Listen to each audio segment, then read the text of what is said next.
Bonjour.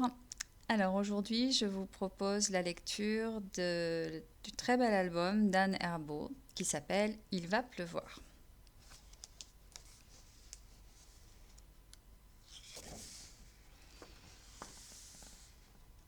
Et qui s'y pique, s'y plie. Il disait que l'orage pouvait arriver des mers, de la forêt, des montagnes, de là-bas, loin, que viendraient vents et nuages. Il disait il va pleuvoir.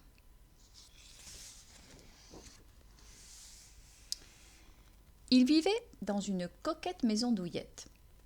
Les grands restaient aux fenêtres, surveillaient le ciel. Ils disaient il va pleuvoir. Nour et Nils regardaient en bas dans le jardin couler le ruisseau, qui scintillait, qui chantait. Les grands disaient il va pleuvoir. Puis ils partaient aux cuisines chercher un plateau avec des gâteaux et des chocolats chauds. Nour et Nils s'installaient sur des coussins anciens et retrouvaient le vieux livre illustré qui racontait l'histoire de Pierre et le loup.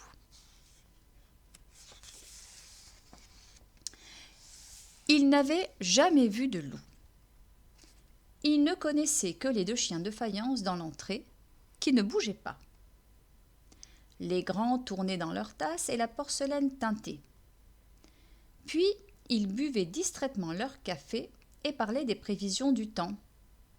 Nour et Nils s'amusaient à se regarder dans le dos des cuillères. Ils imitaient Grand-Pierre Basson et Pierre et le loup. Les grands levaient les yeux vers la fenêtre. « Il va pleuvoir », ils disaient.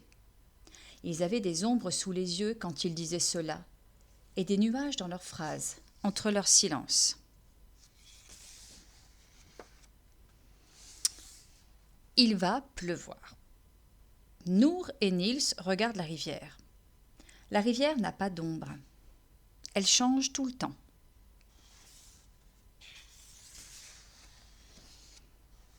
Et la rivière galope.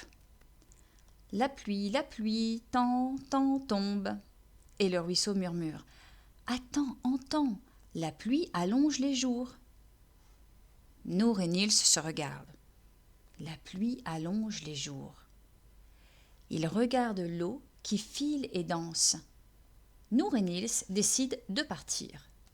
Partir avant. Partir avant la pluie. Avant qu'elle nous enferme.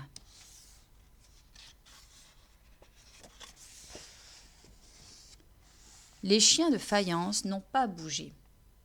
Les grands sont à la fenêtre. Ils scrutent le ciel. Nour et Nils partent sur la rivière. Ils remontent le courant vers les montagnes. Ils ont peur. Ils se sentent légers. Un peu trop légers. L'eau est dure.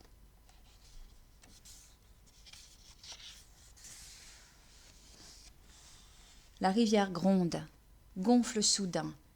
Elle tourne, bistre, fronce, et leur frêle esquif est secouée. Il doit faire gros temps au loin, à voir comme l'eau monte, charrie feuilles et brindilles. Ils entendent les tambours de la pluie qui avancent sur eux, qui approchent.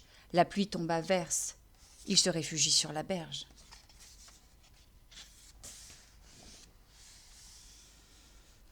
Ils longent une forêt de châtaigniers. Devant eux, une colline. Nour et Nils glanent des branches et des écorces pour s'abriter. Dans la maison par la fenêtre, les grands scrutent le fond du ciel. Indéfiniment, la pluie tombe. Au bas de la colline, l'eau monte. Nour et Nils imaginent que là-bas, très en haut du ruisseau, les glaces fondent, des pays reculent, craquent. Il va pleuvoir. Ainsi, les grands avaient raison.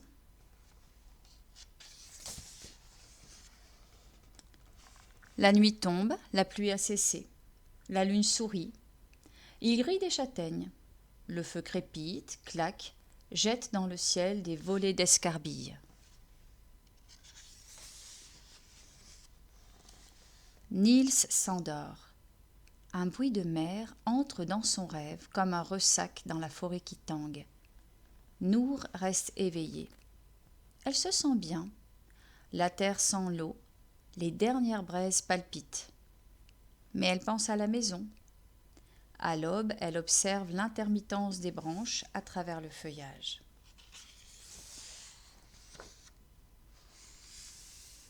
Au matin, Nils et Nour portent un message au ruisseau.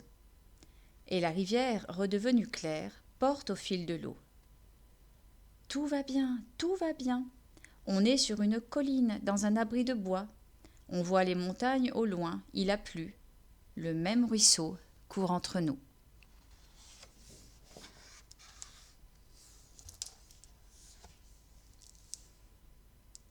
Voilà, c'était ma petite histoire du jour et je vous retrouve demain pour une nouvelle histoire.